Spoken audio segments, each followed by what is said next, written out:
বৰপেটাৰ গহিয়াত শোকাবহ ঘটনা।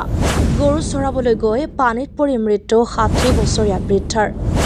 মৃত লোকজন গহিয়া গাঁৱৰ বৌচিৰাম নাথ বুলি জানিব পৰা গৈছে।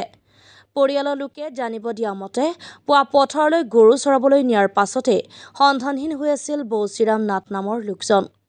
বহু সময় ধৰি উভতি নহাত আত্মীয় স্বজনে বিভিন্ন স্থানত বিচাৰ খোচাৰ কৰি সন্ধান নাপায়। তাৰ পিছতে পুখুৰীত পৰি মৃত্যু হোৱা বুলি সন্দেহ কৰে পৰিয়ালৰ লোকে। ঘটনা সন্দৰ্ভত আৰক্ষীক অৱগত কৰাত সৰ্থেবাৰী আৰক্ষী উপস্থিত হৈ ঘটনাৰ বুজ লয়। অৱশেষত সৰ্থেবাৰী আৰক্ষীৰ সহযোগত SDRF বাহিনীয়ে পুখুৰীত অভিযান চলাই মৃতদেহটো উদ্ধাৰ কৰিবলৈ সক্ষম হয়। ঘটনাটো কি হৈছে কওকচোন? ঘটনাটো মানে তেখেতে গৰু লৈ গৈছিলে পথাৰত, ৰাতিপুৱাই লৈ গৈছিলে। তেখেতে ধৰি লওক দুটামান বজাত তেখেতক তাৰমানে কি গৰুকেইটা তাতে আছিলে আৰু সেইখিনি সময়ত মানে গধূলি অলপমান বৰষুণ অহা যেন হৈছিলে, অন্ধকাৰ হৈছিলে। হোৱাৰ সময়ত মানে কি তেখেতে ঘৰ আহি পোৱা নাই, কিন্তু গৰু পথাৰতে আছিলে, বান্ধাই আছিলে। আমি গধূলি সময়লৈকে ঘৰৰ মানুহে যেতিয়ালৈকে তাৰমানে অহা নাই, আমাৰ এজনে মানে এতিয়া গৰু আনিব গৈছিলে।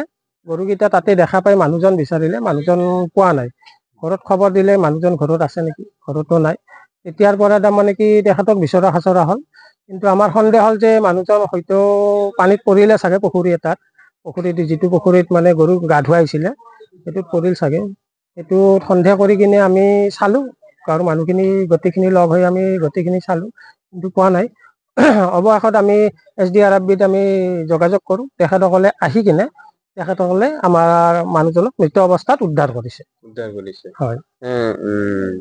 তাৰ ঘৰ ক'ত আছিল? তেখেতৰ ঘৰ আছিল গহিয়া গাঁও। নাম কি আছিল? তেখেতৰ নাম বংশীৰাম নাথ।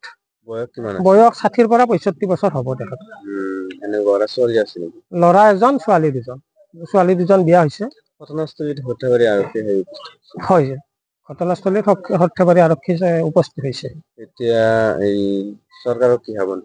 চৰকাৰক আমি এইটো আহ্বান জনাওঁ যে তেখেতৰ যিটো অকাল মৃত্যু বুলি আমি ভাবি লৈছোঁ, গতিকে তেখেতক যিমানখিনি তেখেতৰ পৰিয়ালক যিমানখিনি সহায় কৰিব পাৰে সিমানখিনি সহায় কৰিব বুলি আমি চৰকাৰৰ পৰা আশা ৰাখিছোঁ।